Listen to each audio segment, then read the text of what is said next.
Desça e não volte mais. Essas foram as últimas palavras que ouvi do meu pai antes de bater a porta da caminhonete e sumir na estrada de terra. Eu ainda segurava a mochila com a mão trêmula, sem saber se tinha sido expulso de casa ou da minha própria existência. Não chorei, nem naquela hora, nem na noite que seguiu, deitado num banco enferrujado do terminal rodoviário. Meu corpo doía, mas era como se não fosse meu. Minha garganta estava seca demais para soluçar. Quando você cresce escutando que o amor é condicional, a rejeição não vem como choque, vem como confirmação. Aos 19, tudo o que eu tinha era um corpo magro, um RG amassado e um segredo que não era mais segredo. Ele é desse tipo aí. Eu ouvi meu tio cochichando antes do almoço de domingo. Desde então, ninguém mais me olhou igual.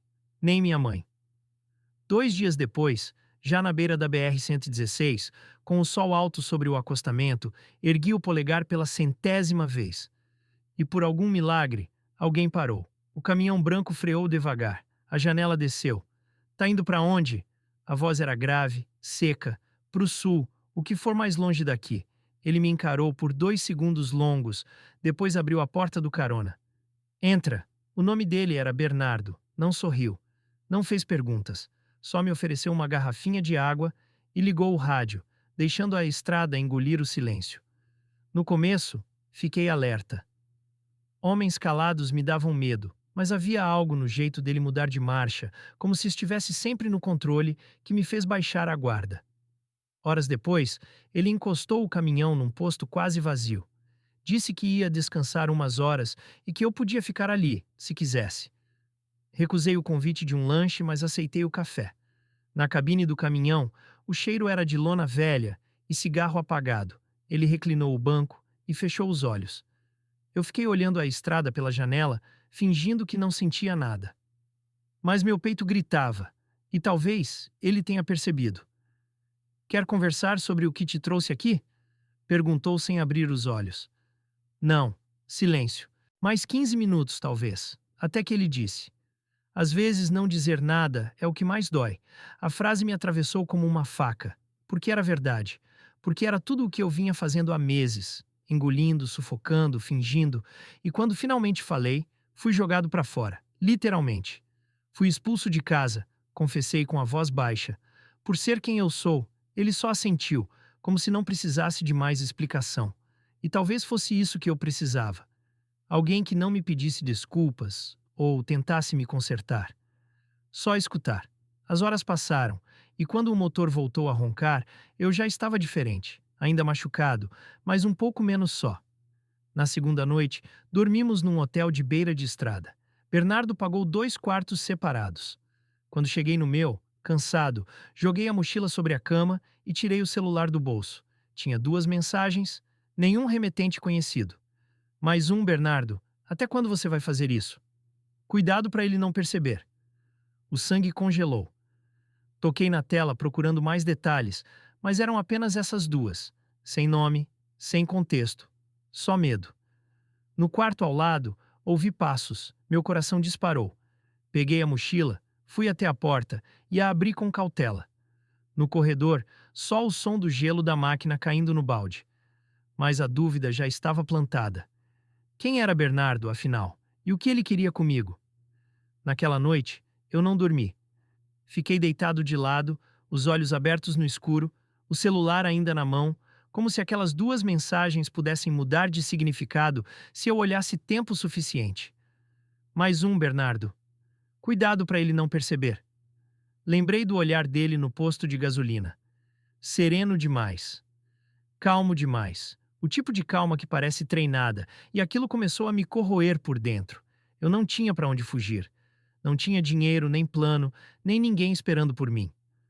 A ideia de correr pela estrada no meio da madrugada parecia tão absurda quanto necessária.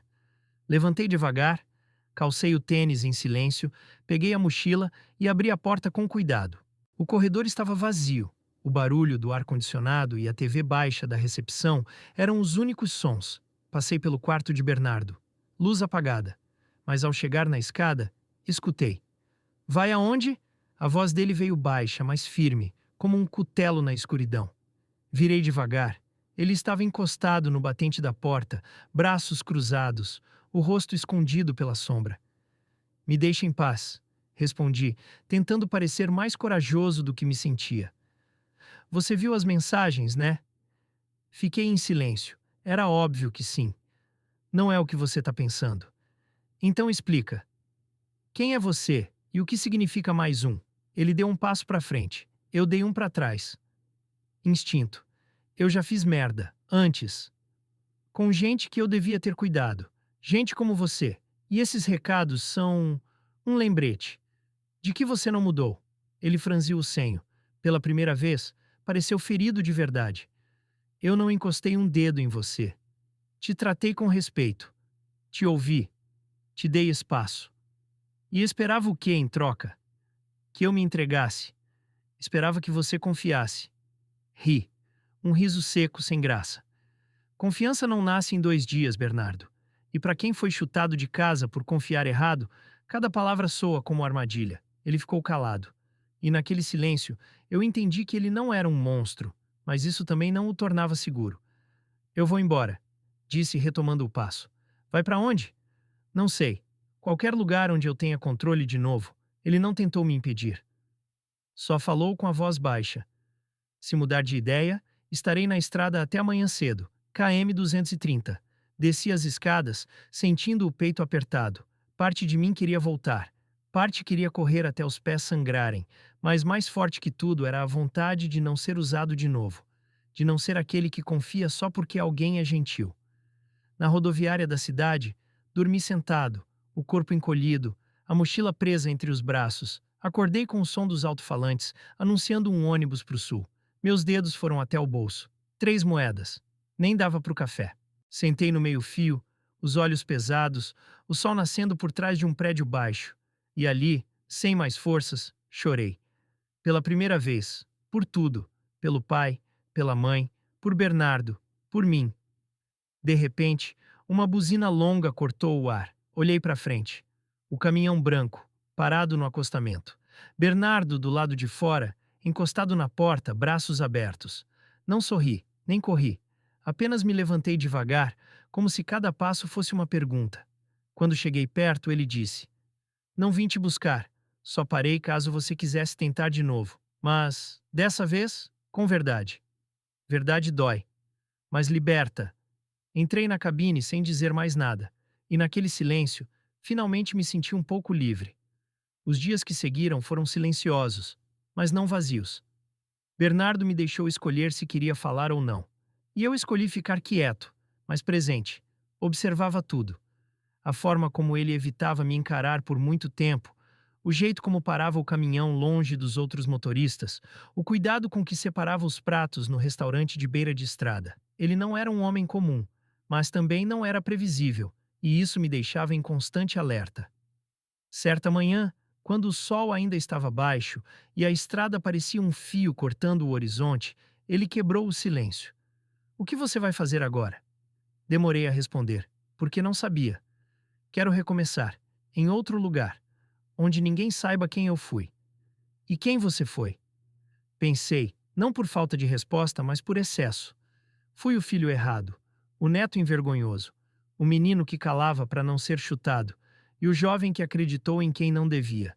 Ele assentiu, como quem entende mais do que fala. Você não é nenhuma dessas coisas, Miguel.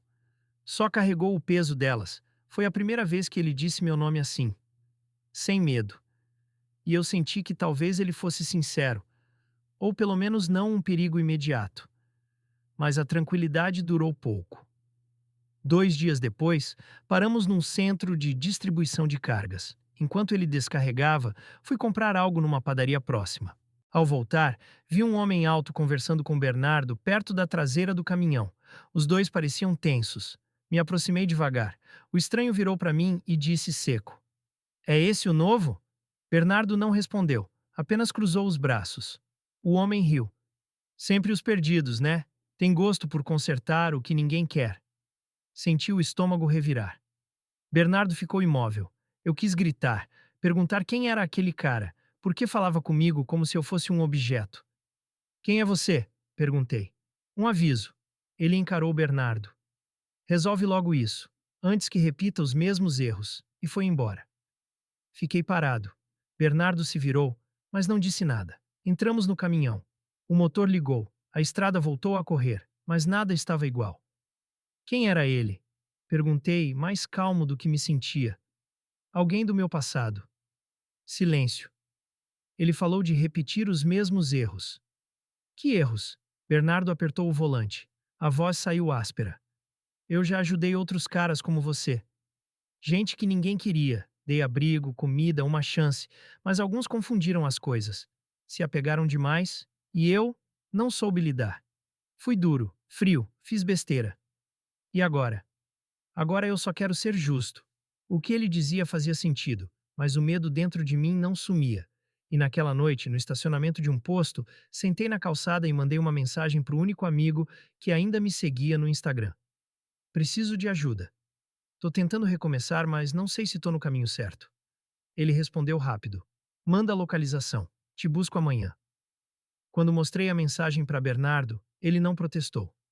Se for o que você precisa, vá. E você? Eu continuo, mas torço para que você encontre o que está procurando. Dormimos no caminhão, no banco da frente, separados, distantes, como dois planetas que quase colidiram, mas desviaram no último segundo. Na manhã seguinte, meu amigo chegou, me abraçou sem perguntar nada. Bernardo ficou de longe, encostado no caminhão. Acenei, ele retribuiu com um gesto leve de cabeça. E ali, parado na beira da estrada de novo, percebi que dessa vez eu estava partindo por escolha. Não por medo, não por rejeição. Por mim. Os primeiros dias na nova cidade foram estranhos. Eu dividia um quarto com meu amigo, Mateus, e passava mais tempo em silêncio do que falando. Ele respeitava, não fazia perguntas, só deixava o café pronto toda manhã e dizia: "Tô aqui se precisar." Consegui um trabalho num mercadinho do bairro. Caixa, 8 horas por dia. Nada glamuroso, mas suficiente para pagar minha parte do aluguel e comprar o que comer. Às vezes pensava em Bernardo, em como tudo poderia ter sido diferente se eu tivesse confiado. Ou não, porque a verdade é que até hoje não sei se ele era um risco ou uma chance, mas deixei para lá. Meu foco era outro agora. Não mais sobreviver. Viver. Foi quando recebi a mensagem. Número desconhecido. Texto curto. Seu pai está internado. Perguntou por você. Hospital Municipal. Priscila. Fiquei parado com o celular na mão. Priscila era prima da minha mãe, a única que não me olhou com repulsa no almoço de domingo. Não respondi, mas no dia seguinte peguei o ônibus às 5 da manhã. Se era verdade ou não, eu precisava ver com meus próprios olhos. O hospital tinha cheiro de desinfetante e cansaço.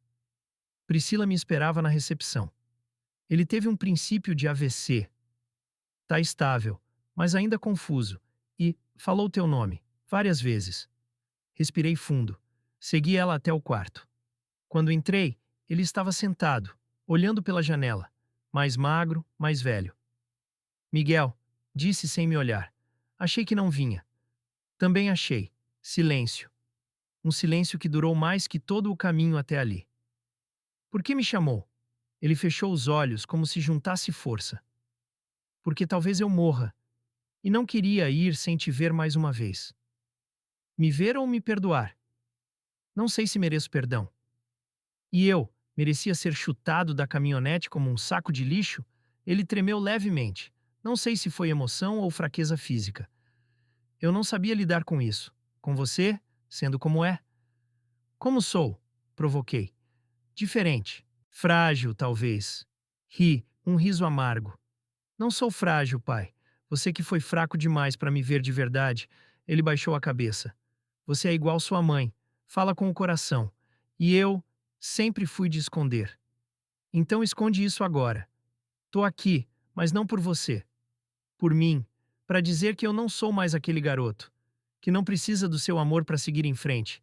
Ele ergueu os olhos, pela primeira vez, com algo próximo de arrependimento. Se eu pudesse voltar, mas não pode. E mesmo assim, vim, para encerrar esse ciclo. Fiquei ali mais alguns minutos. Disse adeus, sem abraço, sem reconciliação de novela, só um adeus real, maduro por necessário. Na saída, Priscila segurou meu braço. Você foi corajoso. Nem todos têm força para voltar. Não voltei por saudade, voltei para me libertar. No caminho de volta, vi uma mensagem no celular. KM 302, indo para o norte. Boa sorte, Miguel. Bernardo. Fiquei olhando aquilo por alguns minutos. Não respondi, mas sorri, porque, enfim, entendi. Ninguém mais decidia o meu caminho. Nem meu pai, nem Bernardo, nem o medo. Era eu, sempre foi. Um ano passou. Meu nome agora estava em um contrato de aluguel, num crachá de trabalho e, mais importante, num evento que eu mesmo ajudei a organizar. O primeiro encontro de jovens LGBTQIA+ do bairro. Nada gigante, nada com palco ou patrocínio. Só cadeiras no pátio de uma escola pública emprestada, uma caixa de som e coragem para dizer: estamos aqui. Fui o último a falar. Meu coração batia forte, mas não de medo, de respeito. Pelo caminho, pela dor, pela superação. Subi no pequeno tablado e respirei fundo. Meu nome é Miguel. Eu tenho 20 anos, e por muito tempo achei que minha história era motivo de vergonha. Hoje, entendo que ela é minha força. Olhares atentos, alguns com lágrimas, outros com raiva acumulada, todos buscando algo: espelho, resposta ou alívio. Fui expulso de casa, dormi em postos de gasolina. Confiei em quem me quebrou e rejeitei quem queria me ajudar. Porque quando a gente é machucado demais, a gente se acostuma a duvidar de tudo, até do amor. Parei por um segundo. Um menino na primeira fileira, de boné e mãos nos bolsos, me olhava fixamente. Mas sobrevivi. E mais do que isso, escolhi viver. Começar do zero. Aceitar que não preciso da aprovação de ninguém para existir. Aplausos. Sinceros, curtos. O menino do boné levantou a mão. E sua família? Voltaram atrás? Meu pai está vivo. Nos falamos uma única vez. Não espero que ele me aceite, mas também não carrego mais essa dívida. E o cara do caminhão? Outra voz perguntou do fundo. Sorri. Incrível como a história viaja. Foi importante, mas ficou no passado. Nem todo mundo que nos estende a mão precisa caminhar com a gente até o fim. Alguns só nos ajudam a levantar. Mais aplausos. Dessa vez, mais longos. Depois da fala, sentei num banco do pátio. O menino do boné veio até mim. Sentou ao lado. Meu nome é Caio. Tenho 17. Minha mãe ainda não sabe, mas acho que vou contar hoje. Olhei para ele com seriedade. Só conta se você sentir que consegue aguentar a resposta. Não por covardia, mas por cuidado com você mesmo. Ele assentiu. Você ficou com raiva dos seus pais? Fiquei, mas depois percebi que o que me doía não era a rejeição deles. Era eu ter acreditado que isso me definia. E o que te define? Aquilo que você constrói apesar do medo. Ficamos em silêncio. O sol começava a se pôr atrás da escola. Caio se levantou. Valeu, Miguel. Acho que precisava ouvir isso hoje. Todos nós precisamos. E se um dia quiser conversar, tô por aqui. Sempre. Ele foi embora com passos firmes, e eu fiquei ali, olhando o céu mudar de cor, sentindo o peito leve. Naquela noite, recebi uma mensagem. Tô no KM 450, indo devagar. Caminhão ainda ronca. Se algum dia quiser estrada de novo, sabe onde me encontrar. Bernardo. Dessa vez respondi. Obrigado por ter parado por mim, mas agora eu vou a pé. O chão é meu. Fechei o celular. Sorri, porque entendi que minha história já não era sobre fuga, nem sobre dor. Era sobre permanência, sobre reconstrução e, acima de tudo, sobre escolha.